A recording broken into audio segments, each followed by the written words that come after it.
자유가 아니라는 거지요.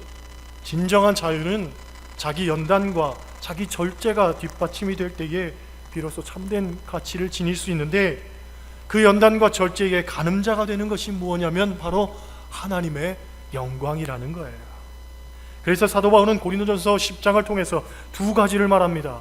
하나는 24절 말씀 보면 자기의 유익을 구하지 말고 남의 유익을 구하라 하고 말합니다.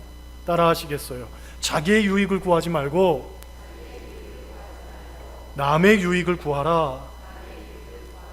곧 그리스도인은 자유하기 때문에 비록 우상에게 바쳐진 제물이라 할지라도 거리낌 없이 다 감사함으로 먹을 수는 있지만, 만일 그것을 아직 영적으로 성숙하지 못한 사람이 보고서는 실족할 가능성이 있다면 그 사람을 위해서라도 먹지 않는 것이 그리스도인의 미덕이고 그가 가진 자유를 바르게 사용하는 것이라는 거예요. 두 번째로, 그리스도인은 무슨 일을 하든지 하나님의 영광을 궁극적인 목표로 삼아야 된다고 합니다. 이사야 43장 7절 말씀 보면 하나님은 사람을 하나님의 영광을 위해서 창조하셨다고 말합니다. 곧 우리가 가진 자유함도 결국은 하나님의 영광을 위해서 사용할 때에 진정한 가치를 지니는 것이고 진정한 자유함을 누리게 되는 것이라는 거예요. 자유라고 해서 마냥 내 맘대로 내 뜻대로 내 생각대로 행동하는 것이 자유가 아니라 하나님 안에서의 자유, 그리고 하나님 안에서 이웃을 향한 자유, 내 안에서는 절제와 인내를 통하여서 끊임없이 부대끼는 것이지만 그럼에도 불구하고 그러한 심사숙고를 거쳐서 나오는 삶의 행동이 진정한 자유라는 거예요. 쉽게 말해서 그리스도인이 술 한잔 마셨다고 해서 그 사람 지옥 간다라고 우리가 단언할 수는 없습니다. 그러나 그것이 하나님께 영광이 되고 또 전도에 도움이 되는가, 우리가 진중하게 먼저 물어야 된다는 거예요. 한국 기독교사에 이런 일이 있었습니다.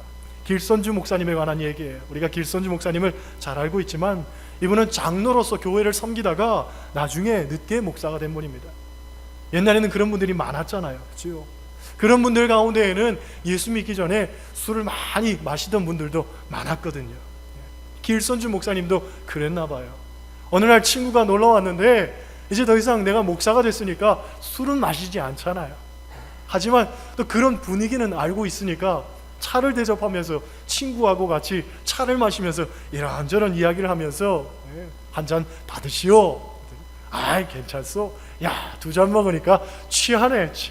분위기에 취하고 아주 취하네. 그러면서 장난 삼아서 서로 얘기를 주고받은 거예요. 그런데 하필요 그때에 그 시간에 교회 청년이 목사님한테 상담하러 왔다가 교회 문 밖에서 얘기를 듣게 된 거예요. 아니 목사님이 안에서 받으시오. 아이 취하네. 좋다. 분위기에 취하고 사람에 취하고 좋네. 그러고 있으니까 이 청년이 시험이 든 거예요. 아니 세상에 목사님이 저럴 수 있는가. 그리고서는 이 청년이 몇 주 교회를 나오지를 않았어요.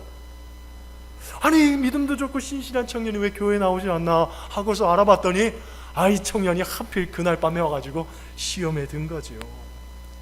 나중에 자초지종을 알게 돼서 이 청년이 교회에 다시 나오게 됐지만 이 일로 인해서 이 길선주 목사님이 참 많이 회개했다고 합니다.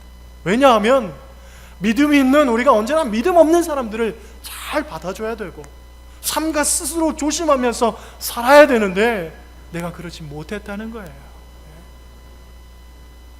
우리의 행위가 참되고 거짓이 없었다 하더라도 오해를 살 만한 원인을 제공했고 그것으로 인해서 실족한 이가 생긴다면 마땅히 회개해야 된다는 거죠. 그렇잖아요. 내가 일부러 그런 것도 아니고 원치 않는 일이었는데 살다 보니까 본의 아니게 남을 실족시키는 경우가 있습니다. 그럴 때면 사람들은요 시시비비를 가리기를 좋아하죠. 난 그러지 않았어. 난 절대로 그런 의도가 아니었어. 사람을 이해시키고 납득시키려고 합니다마는 오해의 빌미를 제공했다면 그리스도인은요 먼저 회개해야 된다는 거예요. 하나님께 판단을 맡기고 내 판단은 유보해야 된다는 거지요. 그러면 기회가 되고 때가 되면 진실과 정의는 다 드러나게 되어 있는 거예요. 할렐루야. 그래서 하나님께서 내게 맡기라고 하시잖아요. 새벽 예배 때에도 제가 말씀드렸지만 창세기를 보면 하나님께서 아브라함에게 내가 복을 주는 사람들에게는 내가 복을 주고 내가 저주하는 사람들에게는 내가 저주하겠다, 그런 말씀을 하십니다. 그것은 내가 가서 사람들을 저주하라는 얘기가 아니라 모든 판단은 하나님께 맡기라는 거예요. 그리고 나는 축복하는 사람이 되라는 거예요. 우리는 축복을 전하는 사람이 되기만 하면 됩니다. 저주와 시기와 미움과 질투는 하나님께 맡기는 거예요. 판단은 하나님께 맡기는 거예요. 선악간에 공의로우신 하나님, 신실하신 하나님께서 판단하신다는 거예요. 할렐루야. 술에 대한 이야기를 좀 더 하자면 한국인의 평균 음주량이 전 세계에서 수위를 다툰다고 하죠. 2010년 기준 우리나라 성인의 연평균 음주량이 소주 81병, 맥주 85병. 별로 놀라지는 않으시네. 그렇죠? 약 4일에 소주 한 병하고 맥주 한 병은 꼭 먹는다는 거예요. 이게 평균적으로 굉장한 양입니다. 굉장한 양이에요. 그러다 보니까 사실 교인들도 술로부터 자유롭지는 않잖아요. 그렇죠? 그런데 이런 분들은 또 자기 합리화를 위해서 이렇게 질문하죠. 아니 목사님, 성경에 술 먹지 말라고 한 얘기가 어디 있습니까? 말씀이 있어요, 없어요? 안타깝게도 있습니다. 구체적으로 말씀드리면 잠언 23장 22절, 술을 즐겨하는 자들과 더불어 사귀지 말라. 사귀지도 말래요. 잠언 23장 29절로 31절 말씀, 재앙이 네게 있느뇨, 근심이 네게 있느뇨, 분쟁이 네게 있느뇨, 원망이 네게 있느뇨, 까닭없는 상처가 네게 있느뇨, 붉은 눈이 네게 있느뇨, 술에 잠긴 자에게 있고 혼합한 술을 구하러 다니는 자에게 있느니라. 포도주는 붉고 잔에서 번쩍이며 순하게 내려가니 너는 그것을 보지도 말지니라. 보지도 말라는 거. 왜? 이것이 마침내 뱀같이 물 것이고 독사같이 쏠 것이다. 술을 먹다 보면 내가 술을 먹는 게 아니라 술이 술을 먹고 술이 나를 먹고 결국은 술이 나를 독사같이 쏘고 뱀같이 물게 된다는 거예요. 성경이 이야기한 얘기입니다. 이 말씀이 성경에 있어요. 그래서 이 말씀을 제시를 하잖아요. 그러면 쉽게 수긍하느냐? 또 그렇지도 않습니다. 그 이야기를 듣고 난 다음에는 무슨 이야기 하냐면, 예수님도 포도주 드셨잖아요. 그렇죠? 예수님도 포도주 드셨는데 어떻게 설명할 거예요? 그럽니다. 물론 성경에 나오는 포도주는 이스라엘 백성들이 어떤 음료처럼 사용했고 예수님도 드셨습니다. 또 포도주가 건강을 해치기만 하는 것은 아니고 좋은 유익과 또 혜택도 가져다 줍니다. 때문에 어떤 분들은 성경이 금주를 말하는 게 아니라 적당한 술의 사용을 가르치는 것이 아니겠느냐 하고 주장하는 분들도 있습니다. 하지만 성경을 자세하게 읽어보면 술을 먹는 것보다 마시지 않는 것을 더욱 귀하게 여깁니다. 뿐만 아니라 그것으로 인해서 다른 사람을 실족하게 한다면 분명히 먹지 말아야 되는 거지요. 그렇잖아요. 상식적으로 생각을 해봐도 술 마시는 것이 거룩한 모습과는 거리가 있죠. 또 술로 인해서 우리가 죄 지을 확률도 그만큼 높게 됩니다. 단편적으로 목사가 앉아가지고 술을 먹고 앉아있으면 여러분들 시험거리가 되겠습니까? 안 되겠습니까? 그렇잖아요. 내가 술 한 잔 마시면서 하나님 오늘도 술 한 잔 마실 수 있게 해주셔서 감사합니다 하고서 기도할 수 있겠습니까? 그렇잖아요. 술 드시는 분들은 술을 끊으시길 바랍니다. 할렐루야. 예전에 제가 담배를 끊어야 됩니다 그러면서 담배 피시는 분들 손 들어보세요. 농담 삼아서 얘기를 했었어요.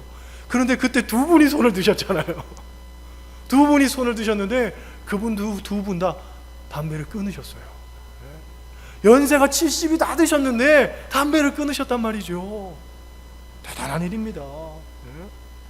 다른 분도 할 수 있어요. 그렇죠? 담배도 끊으시고 술도 끊으시길 바랍니다.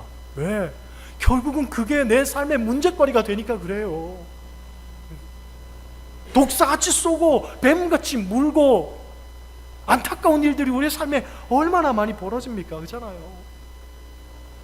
단편적으로 술에 대한 이야기를 했지만 결국 우리가 그리스도인이 된다는 것은 뭐냐면 목적이 바뀌어지는 것을 의미합니다. 따라 하시겠어요? 그리스도인은 목적이 바뀌어진 삶을 산다. 네, 이전에는 삶의 목적이 나의 유익과 영달이었습니다. 세상적인 즐거움, 육신의 쾌락과 안락들, 그런 것들을 추구하며 살았는데 하나님 믿고 난 다음에는 오직 하나님의 영광을 위해서만 살게 된다는 거예요. 그것만 내 관심사예요. 하나님께 영광이 된다면 내가 살든지 죽든지 내 삶을 기꺼이 드릴 수 있는 것이고, 하나님께 영광이 되지 않는다면 과감하게 버리고 포기할 수 있어야 되는 거예요. 그것이 진정한 그리스도인의 삶입니다. 작가 오헬리는 길가에 놓여있는 조약돌도 그냥 의미 없이 놓여있는 것이 하나도 없다고 했습니다. 오직 하나님의 영광을 위해서 거기 놓여있다고 했습니다. 우리의 삶도 그런 것 아닙니까? 오늘 우리에게 주어진 호흡도 그런 것 아니겠습니까? 오늘 이곳에 여러분들이 있는 것도 마찬가지 아니겠습니까? 하나님의 영광을 위해서 여러분들을 부르셨고, 하나님의 영광을 위해서 여러분들에게 오늘도 한 날을 주셨고, 아직 호흡을 주신 것 아니겠습니까? 우리의 호흡 갖고 하나님 영광을 위해서 사용해야 될 줄 믿습니다. 빌립보서 1장을 통해서 사도 바울은 내가 살든지 죽든지 내 몸에서 그리스도가 존귀되게 하려 함이니라 하고서 고백을 했습니다. 사는 것도 하나님의 영광을 위해서 사는 거고, 죽는 것도 하나님의 영광을 위해서 죽는 것이고, 내가 순교를 해도 그것이 하나님께 영광이 된다면 기꺼이 내 목숨 바칠 수 있다는 거예요. 이런 결단과 각오가 있는 사람이 그리스도인 아니겠습니까? 그렇잖아요. 그런데 작은 일에 있어서조차 내가 신앙의 원칙을 지키지 못하고 그것과 타협하며 살며 그것에 내가 매여서 살고 그것에 다스림을 받고 지배를 받고 산다면 과연 내가 그리스도인인가? 여러분 스스로 돌아보시기를 바랍니다. 작은 것조차 타협하면서 사는데 어찌 하나님의 영광이라는 그 큰 전제를 위해서 우리가 인생을 살 수 있겠습니까? 절대로 살 수가 없는 것이지요. 하나님께 드리는 시간, 하나님께 드리는 물질, 하나님께 드리는 삶의 내용들 하나하나 먼저 점검해야 됩니다. 이것들이 모아져서 결국은 하나님의 영광을 향하여서 큰 그림을 그리게 되는 거거든요. 할렐루야, 할렐루야. 하나님이 다윗을 가리켜서 내 사랑하는 아들, 내 마음에 합한 자라고 칭찬하셨습니다. 다윗의 이름이 성경에 무려 900번 이상 등장한다고 하죠. 왜 하나님이 그토록 다윗을 사랑했는가? 이유는 하나입니다. 오직 하나님의 영광을 위해서 다윗은 살았기 때문에 그렇습니다. 그가 역사의 무대에 처음 등장한 것도 우리가 잘 알듯이 블레셋과의 싸움, 특별히 골리앗과의 싸움에서였습니다. 골리앗은 엄청나게 큰 장수였습니다. 거인 장수였어요. 옛날에 전쟁은 장수와 장수의 대결이었죠. 그 거인 장수 블레셋의 골리앗이 이스라엘 백성들에게 나와 싸울 장수가 있느냐라고 물었을 때에 그 누구도 나서려 하지 않았습니다.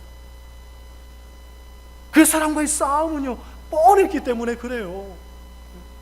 누구도 이길 수 없다고 판단을 한 거지요. 모두들 두려워 떨고 있었습니다. 겁을 먹고 있었습니다. 전쟁의 성패는 지금 기울고 있었어요. 그때 양치던 목동이었던 다윗이 그 모습 보고서 양치는 막대기와 돌팔매를 들고서 골리앗을 대항하러 갑니다. 누가 보아도 상대가 되지 않았죠. 그러나 다윗은 외쳤습니다. 너는 창과 방패를 가지고 내게 나오지만 나는 내가 모욕하는 만군의 여호와의 이름으로 가노라. 할렐루야. 만군의 여호와의 이름 붙들고 하나님 영광을 위해서 나아갔더니 그가 던졌던 돌팔매가 하필이면 골리앗의 이마에 정중앙, 그치요? 급소를 쳐서 죽인 거예요. 학자들에 의하면 사람 몸에 있어서 가장 단단한 부분이 어디냐면 이마라고 합니다. 이마처럼 단단한 게 없어요. 그래서 이마 가지고 박치기도 하고 그러지요. 그치요? 어지간해서는 돌에 맞아가지고 이마가 사람이 죽지 않는다고 해요. 이마가 그냥 깨지면 깨졌지 사람이 죽을 수가 없다는 거예요. 그런데 다윗이 던진 돌에 골리앗이 죽습니다. 왜? 하나님이 그렇게 하신 거지요. 골리앗이 죽은 게 이게 기적인 거예요. 하나님의 은혜예요. 하나님 은혜. 하나님이 역사하신 거예요. 하나님 영광을 위해서 나아가면 반드시 우리를 승리케 하실 줄 믿습니다. 그것을 믿고 사는 것이 우리 그리스도인의 삶이라는 거예요. 다윗이 임금이 된 다음에 블레셋과 싸우게 됐습니다. 다윗의 고향은 베들레헴이었죠. 그렇죠? 그 베들레헴은 블레셋에 빼앗겼습니다. 블레셋의 영토가 된 거예요. 그런데 한참 전쟁 중에 갑자기 베들레헴에 있던 어려서부터 먹던 우물물이 먹고 싶어졌습니다. 그 시원한 우물물이 생각이 난 거예요. 그래서 혼잣말로 얘기했죠. 야, 베들레헴에 있는 그 시원한 우물물 한 잔 먹고 싶다. 그런데 그 이야기를 부하들이 듣고 있다가 부하 몇이 말이죠, 다윗의 허락도 없이 적의 진영으로 들어가서 우물을 길러왔습니다. 그런데 다윗이 그 우물을 먹지 않죠. 왜? 목숨 걸고 들어가서 길러온 우물이니까. 그건 물이 아니라 생명이라는 거예요. 핏값이라는 거예요. 너무너무 소중한 것이라는 거예요. 그래서 어떻게 합니까? 그것을 하나님께 드리는 거예요. 하나님께 드리는 거예요. 너무나 소중하고 중요한 생명과도 같은 것이기 때문에 하나님께 드리는 거예요. 우리가 하나님께 드리는 예물도 마찬가지 아닙니까? 우리가 필요 없어서 드리는 것도 아니고 남아서 드리는 것도 아니고 내 삶이 너무너무 윤택하고 부귀하기 때문에 내가 드리는 것도 아니잖아요. 내 생명입니다. 핏값입니다. 세상에 살면서 얼마나 많은 수치와 모멸을 당하면서 삽니까? 돈 한 푼 버리기가 쉽지 않잖아요. 손님들 상대하는 분들 보세요. 장사하는 분들 보세요. 얼마나 자존심 상하는지 모릅니다. 내가 이 일을 왜 계속 해야 되는가? 회사 다니는 분들도 마찬가지입니다. 목구멍이 포도청이라 어쩔 수 없이 자존심도 감내하면서 살지만 돈 10원 한 푼 번다는 게 이게 보통 일이 아니지요. 그런데 그 가운데 10분의 1을 구별해서 하나님께 드립니다. 왜 드립니까? 오직 하나님의 영광을 위한 삶을 우리가 고백하기 때문에 드리는 것 아니겠습니까? 피 같은 헌금이고 생명 같은 헌금인데, 그런데 하나님께 드리는 거예요. 그렇잖아요. 하나님께 드리면서 하나님 날 부자 좀 되게 해주세요. 하나님 내 삶에 그냥 넉넉하게 넘치게 해주세요. 그런 생각 가지고 드린 사람은 없잖아요. 그렇죠? 내 생명입니다. 내 피값입니다. 하나님 내 기도를 들어주세요. 응답해 주세요. 간구를 갖고 드리는 것 아닙니까? 그렇잖아요. 돈을 벌어도 하나님의 영광을 위해서 쓰겠다 하는 것과 돈을 벌어도 내 삶의 안위와 영달을 위해서 쓰겠다, 큰 차이죠. 이건 다른 거예요. 여러분의 신앙관, 여러분들의 물질관, 여러분의 삶의 어떤 가치관, 이것들을 분명하게 정립하시기를 소원합니다. 33절 말씀 보세요. 33절 같이 읽습니다. 나와 같이 모든 일에 모든 사람을 기쁘게 하여 자신의 유익을 구하지 아니하고 많은 사람의 유익을 구하여 그들로 구원을 받게 하라. 아멘. 나를 위한 삶이 아니라 이웃을 위한 삶을 이야기하는 거예요. 한국 교회 부흥을 연구하는 분들이 많습니다. 그들의 연구 결과를 보면 한국 교회 부흥의 요인이 여러 가지가 있지만 가장 중요한 것은 처음 믿었던 믿음의 선배들의 그 삶이 훌륭했다는 거예요. 믿음의 선배들의 삶이 훌륭했다는 거예요. 당시 그리스도인들은 애국하는 사람들이었고 독립운동하는 사람들이었습니다. 교회는 한글을 가르치는 곳이었고 고아원을 짓고 양로원을 세우고 병원을 짓고 학교를 세우고 교회에서 이 모든 일들을 다 감당했잖아요. 그 당시 그리스도인의 인구가 우리나라 인구의 1.6%였다고 합니다. 그때에 수많은 교육기관들을 만들고 독립운동을 주도하고 정말 민족을 위해서 목숨을 내걸고 싸웠습니다. 그리스도인의 5%도 채 안 되었을 때 국군의 군목제도를 만들어서 목사님들에게 생활비도 내주고 자동차도 내주고 집도 내주고, 하나님 믿는 사람들이 역시 양심적으로 살고 책임감도 있고 타의 모범이 되고 늘 그렇게 살았다는 거예요. 그러니까 아직도 세상 사람들이 교회 바라보는 인식은요, 여전히 기대를 갖고 있다는 거예요. 교회가 썩고 타락하고 교회가 변질되고 교회에 희망이 없는 것처럼 보여도 세상의 희망은 여전히 교회에 있다는 거예요. 그런데 지금은 그리스도인의 숫자가 우리나라 국민의 20%가 넘는다고 하죠. 그런데 사회적인 현상은 오히려 그 반대가 되고 있습니다. 교회가 세상의 빛과 영향력을 끼치면서 세상을 변화시키면서 가야 되는데 지금 세상의 골칫덩어리가 교회가 되고 있습니다. 세상의 문제덩어리가 교회가 되고 있습니다. 교인들이 삶의 본을 보이지를 못하는 거예요. 우리의 모습을 통해서 하나님 영광이 돌려져야 되는데 오히려 우리 때문에 하나님의 영광이 가리워지고 있단 말이죠. 아니에요. 여러분, 하나님의 영광을 위한 삶을 결단해야 됩니다. 우리의 삶이 변화되어야 됩니다. 달라져야 됩니다. 사소한 것 하나라도 신실하신 하나님처럼 우리도 약속을 지키는 사람들이 돼야 되는 것 아니에요. 그렇잖아요. 한나가 왜 축복을 받습니까? 하나님과 한 약속을 지켰기 때문에 그렇습니다. 하나님께 내가 아들을 주시면 아들을 바치겠습니다. 바쳤더니 정말로 귀한 선지자가 될 뿐더러 하나님께서 아들을 3명을 더 주시고 딸을 2명을 더 주셨어요. 하나님과의 약속을 지키니까 비록 그것이 내게 있어서 손해가 나는 것처럼 생각이 들더라도 약속을 지켰더니 하나님께서 역사하시는 거예요. 축복하시는 거예요. 구원의 문을 열어주시는 거예요. 전도의 문을 열어주시는 거예요. 신앙생활을 내 판단으로 하지 마시기를 바랍니다. 신앙생활을 생각해보고 하지 마시기를 바랍니다. 신앙생활은요, 순종이에요. 적극적인 순종이에요. 내가 판단해서 이것이 좋은 길 같으니까 걷고 이것이 나쁜 길 같으니까 안 걷고, 아니죠.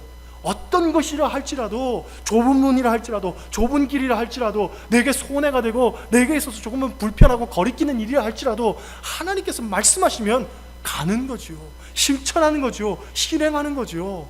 할렐루야. 그게 신앙생활입니다. 그리고 그렇게 걸어가는 걸음 속에 의미를 부여하는 거예요. 어떤 의미? 하나님의 영광. 하나님의 영광. 할렐루야. 하나님의 영광이에요.